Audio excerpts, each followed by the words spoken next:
बिस्मिल्लाहिर्रहमानिर्रहीम, अस्सलाम वालेकुम। 26वीं आईनी तरमीम के समरात नज़र आ रहे हैं। कभी केसेस ही नहीं लगते, कभी सुबह से रात तक अदालतें लगा करती थीं, अब जज नहीं आते, हत्ता कि जेल में अदालत होती है फिर भी नहीं आते, और अगर कोई जज केस सुनने ही लगे तो उसका तबादला ही हो जाता है।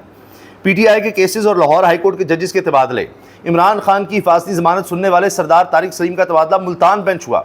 जिस्मानी रिमांड केस में फिर जज साहब का मुल्तान बेंच तबादला हुआ।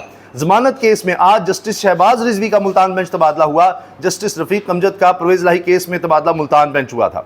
तो जनाब, ऐसे केसेस जहाँ कहीं हुकूमत वाला इंसाफ ना नज़र आ रहा हो, जिसको हुकूमत कहती है ना, ये इंसाफ है, और तरीके इंसाफ के साथ कोई रिलीफ ही मिल जाए, उनको कोई मेरिट पर कोई इंसाफ मिल जाए, वो ना हो जाए, तो फिर ये काम शुरू हो जाता है। 26वीं तरमीम ये है जी। लाहौर हाई कोर्ट में एक बार फिर इमरान खान के केस सुनने वाले जज का मुल्तान बेंच तबादला कर दिया गया, और इस पर जी कहते हैं जी गर्मियों का रोस्टर है। रफ़ीक अमजद का परवेज़ लाही केस में तबादला मुल्तान हुआ, फिर इमरान खान की हिफाजत ज़मानत पर सरदार तारिक सलीम का तबादला मुल्तान हुआ, जिस्मानी रिमांड केस में मुल्तान बेंच तबादला हो गया। तो ये कोई भी केस हो तो इस पर तबादले हो जाते हैं। अब मोहम्मद इशफाक साहब सीनियर कोर्ट रिपोर्टर हैं, ये बताते हैं कि हक़ाइक़ ये है, ज़राए के मुताबिक इमरान खान की दरख्वास्त ज़मानतों की समाअत करने वाले जज जस्टिस सैयद शहबाज रिजवी को इनकी दरख्वास्त पर मुल्तान बेंच 16 जून तक भिजवाया गया।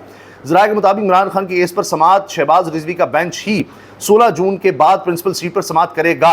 जस्टिस शहबाज रिजवी की वालिदा का चंद रोज़ कबल इंतकाल हो गया, और वालिदा के इंतकाल के बाद इनकी ये पहली ईद होगी। लोगों की जानिब से ताज़ियत का सिलसिला जारी है। इसी बुनियाद पर उन्होंने दरख्वास्त की कि इन्हें कुछ दिनों के लिए मुल्तान बेंच भिजवा दिया जाए, मगर यह भी रिपोर्ट हो रहा है कि ये कुछ दिन नहीं बल्कि कुछ हफ्तों पहले की बात है, ये अप्रैल की बात है जब उनकी वालिदा का इंतकाल हुआ। अच्छा, इमरान खान ने बहुत तकलीफ़ और गुस्से में कहा है कि बुशरा बीबी के साथ उनकी मुलाकात को 4 मरतबा कैंसिल किया गया। इमरान खान ने कहा जो मेरी बुनियादी सहूलियात हैं वो भी बंद कर दी गई हैं। इमरान खान ने मजीद कहा कि पार्टी को पैगाम दे दें कि मुल्क गिर तहरीक की तैयारियां करें। नौरीन खान, इमरान खान की बहन, ये कह रही हैं। उनकी मुलाकात बुशरा बीबी से जो इतने अरसे 3-4 महीने में शिकली मुलाकात 2-4 दफ़ा कैंसिल की, आज भी कैंसिल की हुई थी, हमारी भी की हुई थी उन्होंने आज। और उन्होंने कहा कि जो सहूलियात अदालत से हमको दी हुई और जो उनको जायज़ सहूलियात है वही उन्होंने बंद की। बच्चों से बात नहीं करवाई जाती, किताबें तक रोक ली जाती हैं, ये तो हालात हैं। ये भी खबर चली, इमरान खान बुशरा बीबी के लिए 2 रूम कूलर अडियाला जेल के बाहर रोक दिए गए। फल और कपड़े इमरान खान तक पहुंचाने की इजाज़त, रूम कूलर जेल के बाहर ही रुकवा दिए गए, ताहाल इजाज़त नहीं दी जा रही। मियां नवाज शरीफ के लिए AC हुआ करता था, round the clock doctors, 3 doctors थे, इसी तरह पैरामेडिकल स्टाफ था, एम्बुलेंस थी, ये राउंड द क्लॉक होता था, बहुत कुछ था जी। उसके बाद आज तक वो प्लेटलेट्स का पता नहीं लगा। ये कल एक बड़ा अजीब वाक़या हुआ कि जिस तरह से एहतजाज किया पीपल्स पार्टी ने और फिर कैंप जला दिया तहरीक इंसाफ का, उस दौरान तहरीक इंसाफ का झंडा भी जलाया इन मौसूफ ने। अब कह रहे हैं कि मुझे झंडा नहीं जलाना चाहिए था। PTI का झंडा जलाने वाले पीपल्स पार्टी के साबिक सूबाई वज़ीर ममलकत अज़मत ने माफ़ी मांग ली है। कहते जी पता नहीं मेरे दिमाग को क्या हो गया था, वो आंसू गैस की शेलिंग हुई थी तो उस वजह से मेरा जहन काम नहीं किया और मैंने इस तरह का काम कर दिया, मैं तो सोच भी नहीं सकता, मुझे माफ़ कर दें।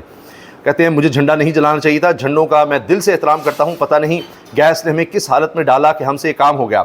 इस बात को दरगुजर करें, ऐसा अमल हुआ कि मैं होश में नहीं था, दिमागी तौर पर मफलूज था।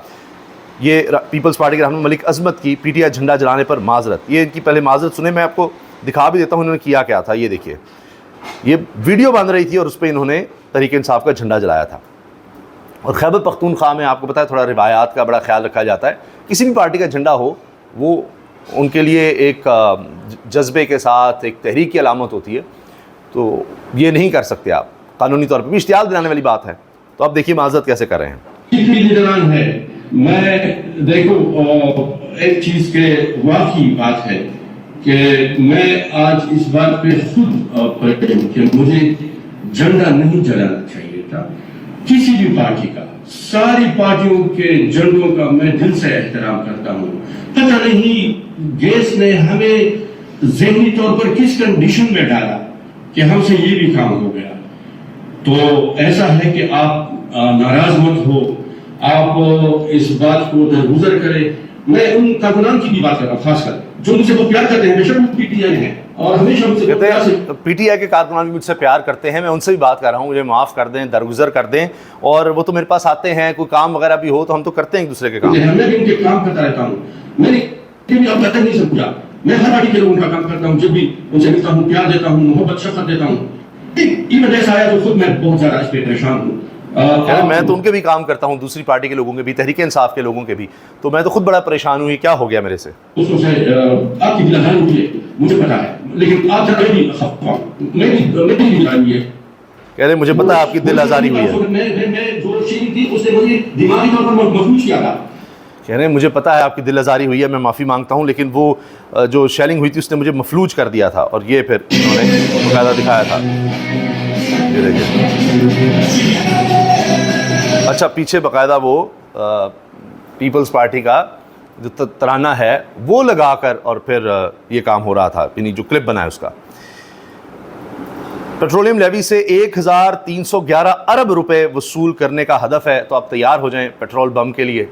और पहले बड़ा बोला जाता था इमरान खान के दौर में, आपको याद है, ये क्या कर दिया, 2 रुपये कीमत बढ़ गई, फ़लाँ हो गया, ये हो गया।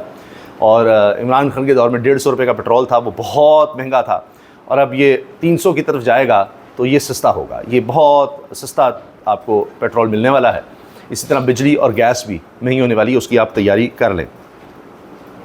इस्लामाबाद के बारे में हाल ही में जो वजारत दाखिला के दादोशुमार थे, उससे भी पता लग गया कि इस्लामाबाद कितना महफूज है, और इतनी ज़्यादा वारदातें, खौफनाक वारदातें हो रही हैं, कत्ल की, ज़्यादती की और इस तरह की। और कहते हैं जी इस्लामाबाद है, वफाकी दारुल-हुकूमत है, शहर इक़्तिदार है, सारी पुलिस को तो पॉलिटिकल विक्टिमाइजेशन के लिए लगाया हुआ है, तो फिर ये हालात होंगे।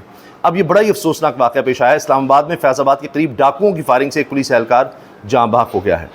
इस्लामाबाद में फैज़ाबाद के करीब डाकुओं की फायरिंग से एक पुलिस एहलकार जाँ बहक और एक ज़ख्मी हुआ। पुलिस के मुताबिक सीआई इस्लामाबाद पुलिस की टीम डाकुओं का पीछा कर रही थी कि डाकुओं ने पुलिस टीम पर अंधाधुंध फायरिंग कर दी। तर्जमान पुलिस ने बताया कि एहलकारों पर फैज़ाबाद मेट्रो स्टेशन के करीब पर फायरिंग की गई, जिसके नतीजे में एएसआई सुधीर अहमद अब्बासी जाँ बहक और एहलकार शदीद ज़ख्मी हो गया। तर्जमान के मुताबिक पुलिस ने इलाके को घेर लिया, सर्च ऑपरेशन जारी है, जल्द मुलज़मान को गिरफ्तार करके कैफरे किरदार तक पहुँचाएँगे। अल्लाह ताला इन पुलिस एहलकार के दर्जात बुलंद फरमाए। ये इस वक्त इस्लामाबाद की सूरत हाल है।